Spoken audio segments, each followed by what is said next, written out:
सात संगत जी, प्यार से कहना धन निरंकार जी। तो कैसे मानुष जीवन में भी आना, एक धन भाग की इतनी 84 लाख योनियों से ये आत्मा तड़पती हुई अब मनुष्य के शरीर में है। जब परमात्मा की प्राप्ति इसी शरीर में रहकर हो सकती है, इसी जन्म में होनी है, तो ये एक मुबारक पात्र, एक जीवन, और अब इस जीवन को पूरी तरह ऐसे ही जी सकते हैं जो मनुष्य ने इस परमात्मा को देख लिया, ये ब्रह्म ज्ञान द्वारा निराकार के दर्शन करके फिर जीवन में हर पल ज्ञान को जीना, इस निरंकार के एहसास में सेवा सुमिरन सत्संग करते हुए जीना। तो ये जीवन भी जहाँ एक धन्य रूप है कि यही अवसर है, इसको चाहें तो धन्य कर लें परमात्मा के साथ मन को जोड़ के, या चाहें तो इस मनुष्य जीवन को गवा दें, और फिर जो गवाएंगे वो नुकसान उन्हीं का होगा कि एक अवसर सुनहरी मिला भी एक परमात्मा के एहसास में रह के भक्ति में मन को चूर रखने का, पर एक ध्यान जीते जी फिर घर बार एक और अन्य, एक मटीरियलिस्टिक, एक दुनियावी, एक धन दौलत, एक उसी में ही लगा दिया। और कैसे जिन्होंने संसार के चाहे सुख सुविधा उस रूप में हो या ना हो, फिर भी अहमियत संसारिक वस्तुओं को नहीं परमात्मा को ही दी, उनके जीवन में वाकई ही असली धन उनको मिल गया। कैसे जीवन में जीते जी फिर उन्होंने एक ना कि सिर्फ असली मानव की तरह अपना जीवन जिया, पर वो आगे भी सबको प्रेरणादायक ही जीवन जीते गए, जहाँ किसी को उनको ये नहीं बोलना पड़ा कि हमारे जीवन को देखो, हमारा जीवन कितना अच्छा है, पर औरों ने खुद ही ये देखा कि जो परमात्मा से जुड़ गए हैं ब्रह्म ज्ञान द्वारा, उनके जीवन से कितनी ज़्यादा शिक्षा मिलती है। एक वो वाक्य ही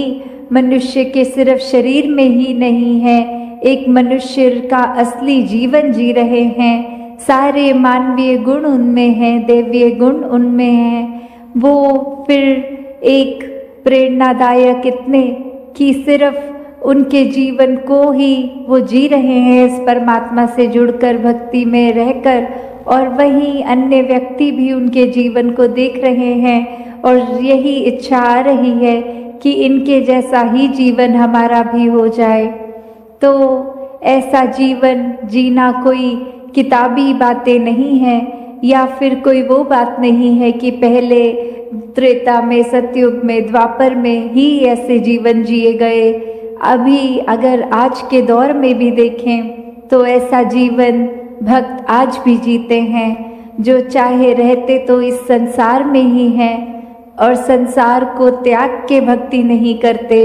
इस संसार में, इसी घर गृहस्थी में, धन दौलत एक रूप जो भी हो, चाहे वो रोजगार बड़ा हो छोटा हो, उसी रूप में रह के परमात्मा का धन्यवाद भी जहाँ करते हैं, वही एक परमात्मा के आश्रय अपने जीवन को हर पल चलाते हैं कि जो परमात्मा ने जिया उसी में शुक्राना, ये परमात्मा का धन्यवाद। तो कैसे अपने जीवन को हर कोई एक ज्ञान की रोशनी से एक बहुत ही सहज और सरल जीवन जी सकता है, जिस जीवन में दिखावा मात्र नहीं रह जाता, एक असली सच्चाई से इस परमात्मा से जुड़कर जीवन में खुद भी एक अपने रोशनी ही करा जा सकता है। फिर वो मन का ठहराव अपने आप आ जाता है। तो भाव वही कि संत जो होते हैं उनको फिर एक दुनियावी माहौल कैसा भी हो,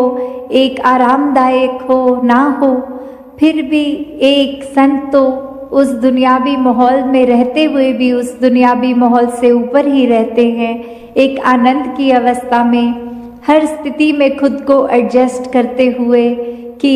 एक जहाँ स्थिति जो है उसको अगर वो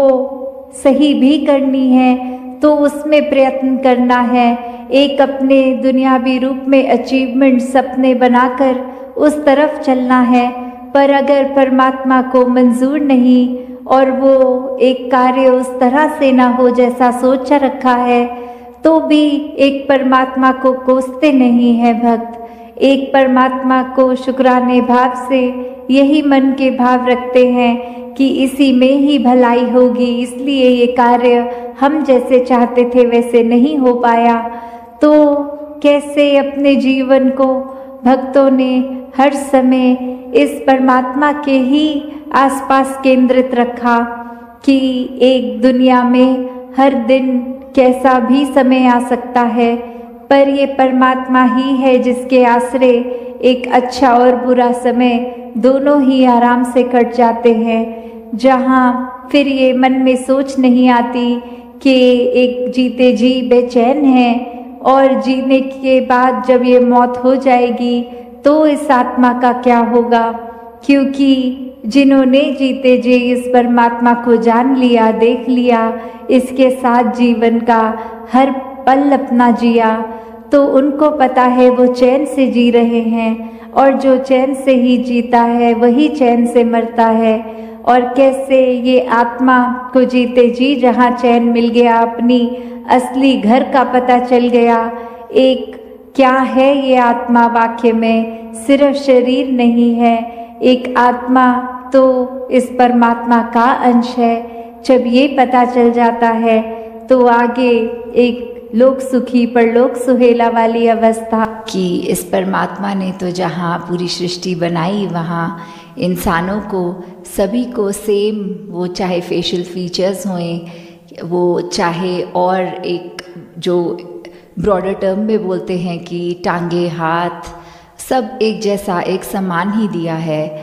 तो कैसे फिर एक इंसान की शरीर में भी अगर कोई है तो वो अपने आप को इंसान कहलाने लायक नहीं है। वो सिर्फ ये बंदगी की जहाँ बात, ये ह्यूमन वैल्यूज़, ये ऐसे अच्छे गुण एक इंसान को इंसान बनाता है, उसके गुण। तो अगर उसके अंदर एक अच्छे सद्गुण हैं तो वो वाकई ही एक इंसान है, और अगर नहीं है तो फिर वो वाकई ही एक इंसान कहने के लायक नहीं है। और ये कैसे फिर पता लगे कि जहाँ हर एक को एक जैसे ही जब इस परमात्मा ने पैदा होकर के किया तो सबका मन एकदम साफ, और वो जैसे बच्चों को कहा जाता है एक साफ स्लेट की तरह। तो कैसे लाइफ लॉन्ग जैसे जैसे माया ने अपना असर एक इंसान पे करना शुरू कर दिया तो उसकी नज़र के आगे वो तरह तरह के चश्मे भेदभाव के, बायसनेस के, और ऐसे ही अपने मन के अहंकार के। तो ये सब जैसे एक बच्चा धीरे धीरे बड़ा होता गया तो उसने अपने अंदर जब बिल्कुल ही मानवीय गुणों को तज दिया तो फिर एक उसने अपनी बंदगी खो दी, एक जो उसकी प्योरिटी थी, एक डिविनिटी। जैसे एक किसी को देखते हैं और बोलते हैं कि इसका चेहरा देखो एकदम नूर टपक रहा है, तो कैसे वो जो एक होती है इनोसेंस, वो धीरे धीरे सिर्फ देखने के लिए नहीं पर एक कैरेक्टर से जब लूज़ हो जाती है तो फिर वही है कि बंदे विच बंदगी दा घाटा, कि इंसान है तो सच्चे इंसान मानवीय गुणों को अपनाकर ही बन पाएंगे। इस परमात्मा का एहसास, इस निरंकार, इससे जुड़कर ही ये मानवीय गुण हमेशा हमारे अंदर रह पाएंगे। वो गुणों को हमें एक अपने आप को याद नहीं कराना पड़ेगा, बट एक ऑटो पायलट मोड पे हमारा एक पल पल का नेचर ऐसा बन जाएगा कि सिर्फ और सिर्फ हम इस संसार में अच्छे ही गुणों को चुनेंगे, लोगों के अंदर कमियां नहीं देखेंगे, उनकी सिर्फ अच्छाई देखेंगे, अपना दिल को इतना विशाल कर पाएंगे। हम कैसे फिर अपने आप में ही एक जिस रूप में परमात्मा ने हमें बनाया, God made man in his own image, तो कैसे वही इमेज को हम अपना पल पल एक संवारने के लिए ही उस पे काम कर सकते हैं कि एक जो जानवर होते हैं वो तो फिर भी they stay truth to the nature कि अगर कोई शेर है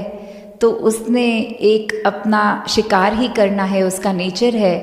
अगर कोई चिड़िया है उसने उड़ना है, उसका स्वभाव है।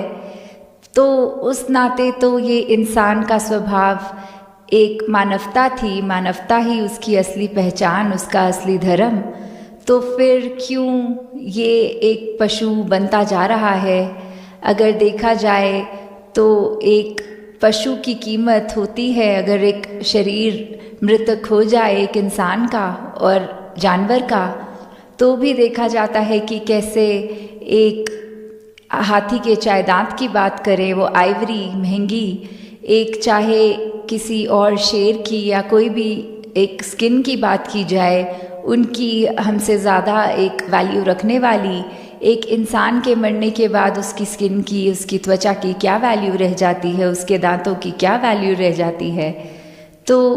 उस तरह तो ये जानवर एक मूल्य रूप में शरीर अगर ख़त्म है तो फिर भी उनकी तो कदर है, एक वैल्यू है, पर इंसान की नहीं है। इंसान को जो भी अपना एक प्रदर्शन करना है, अपने चरित्र में अच्छाइयाँ अपनानी हैं, वो जीते जी ही अपनाई जा सकती हैं।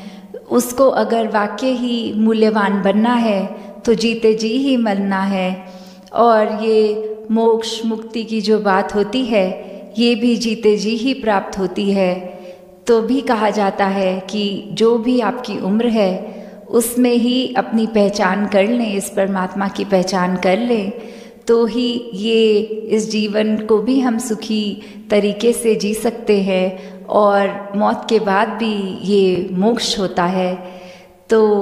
कैसे हमने अपने इस इंसानी जामे में आने के बाद इंसान ही बनना है, पशु नहीं बनते जाना, अपनी फितरत को एक we need to stay true to our nature, जो इस परमात्मा ने जैसा बनाया तो उसी को अपनाते चले जाना है। ये जो आप सबका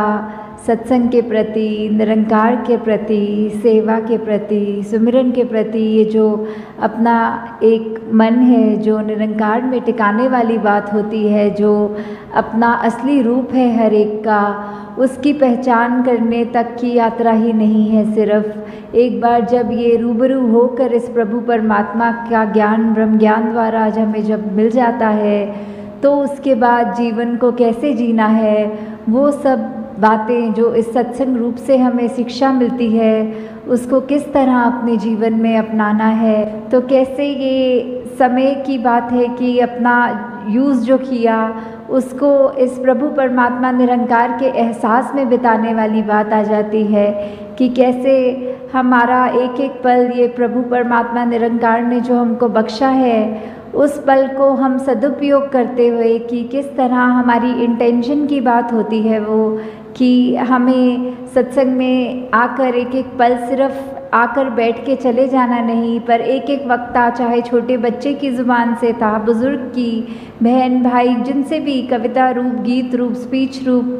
जो भी बोला सबने, वो एक एक वचन ऐसा था जो पूरे जीवन में एक इम्पैक्ट पॉजिटिव कर देता है। तो दातार कृपा करे कि ये ताउम्र हमारे जीवन में ये अच्छी बातें ये हमारे सिर्फ बोल तक नहीं रह जाए, कान में घुस के सिर्फ दूसरों को सुनाने के लिए नहीं रह जाए, बल्कि हमारी सोच में, हमारे व्यवहार में, हमारे कर्मों में भी झलके। तो ये पंक्तियों में जिस तरह ये बात हो रही है हरदेव वाणी में कि ये सुख की बात है, ये जो हर एक को जो अपने जीवन में सुख की प्राप्ति करने के लिए क्या एक रास्ता अपनाना है। जिस तरह अभी सत्संग की भी बात हुई उस तरह यही कि युगों युगों से देखा जाए तो संतों का तो दिल ऐसा ही हुआ है जो सिर्फ अभी की बात नहीं है, चाहे कलयुग हो, सतयुग हो, द्वापर हो, कोई भी समय ले लें, कि संतों ने तो हमेशा यही चाहा है कि एक जो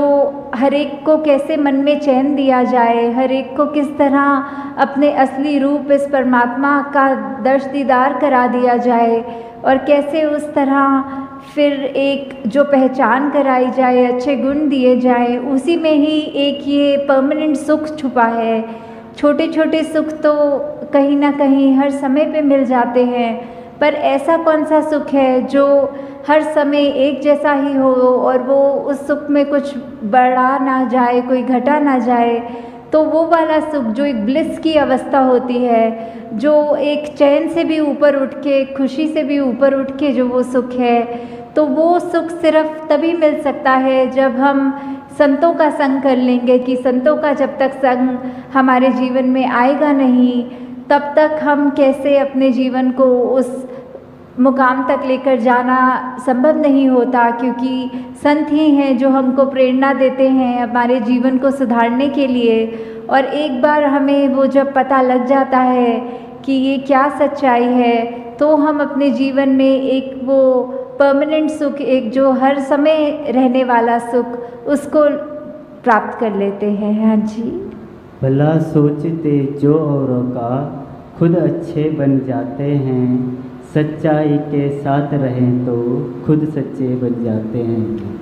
तो ये सच्चाई जो हमेशा के लिए ही सच्चाई है, जैसे कोई सच्चाइयाँ ऐसी हैं जो अभी हैं, कुछ पल के बाद नहीं है। जैसे अभी अगर रात्रि का समय है तो कुछ घंटों के बाद वो झूठ हो जाएगा, क्योंकि वो दिन हो जाएगा।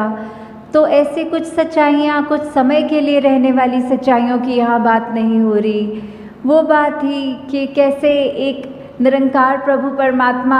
यही सच्चाई ये तब भी थी जब ये ब्रह्मांड बना नहीं था, ये धरती बनी नहीं थी, और ये तब भी रहेगा जब सब कुछ खत्म हो जाएगा। हर कुछ जो माया का रूप है, उस रूप से हटकर जो भी है वो सब निरंकार है। वही एक ही सच्चाई है, कायम दायम रहने वाली सच्चाई। तो उस सच्चाई से जितने ज़्यादा हम जुड़ेंगे,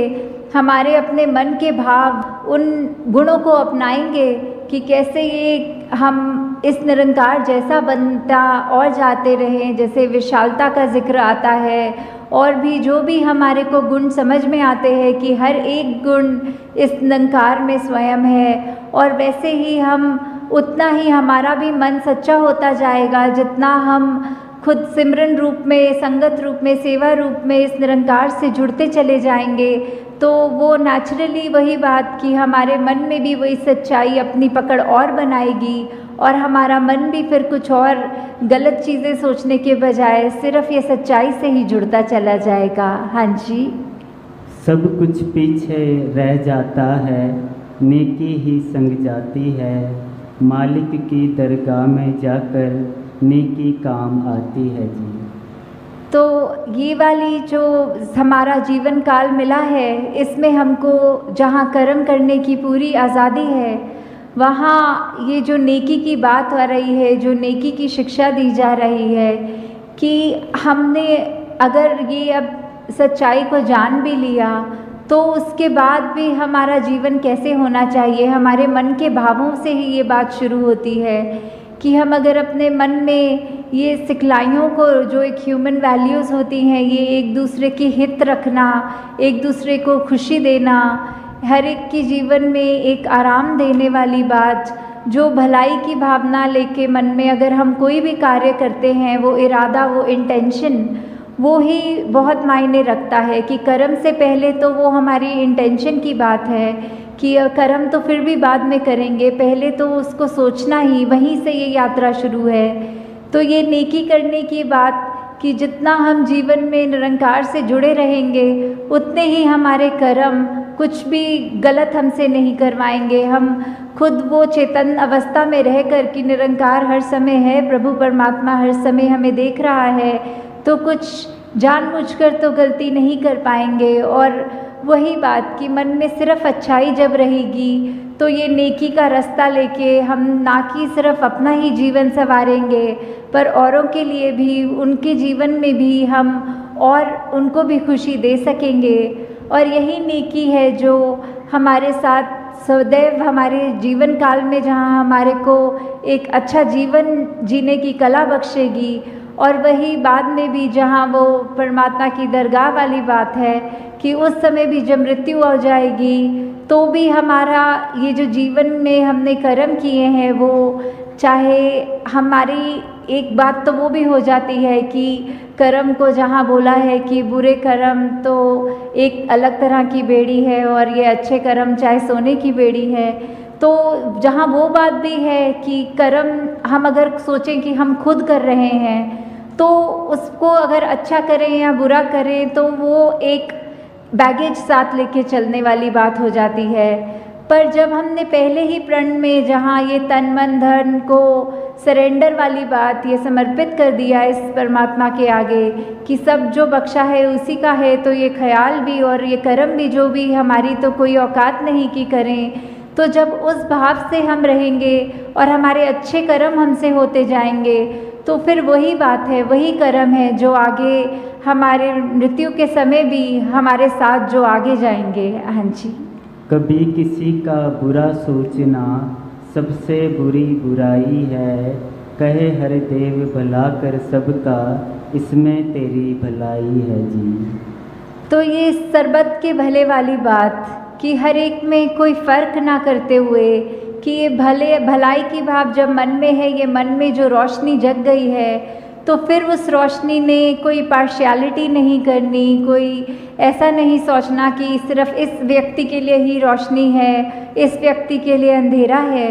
तो वो जब रोशनी जगी है तो वो हर एक बराबर है, आगे हर एक को ही उतना ही दिखना है। तो हमने भी अपने नज़र में कोई फ़र्क नहीं करना, वो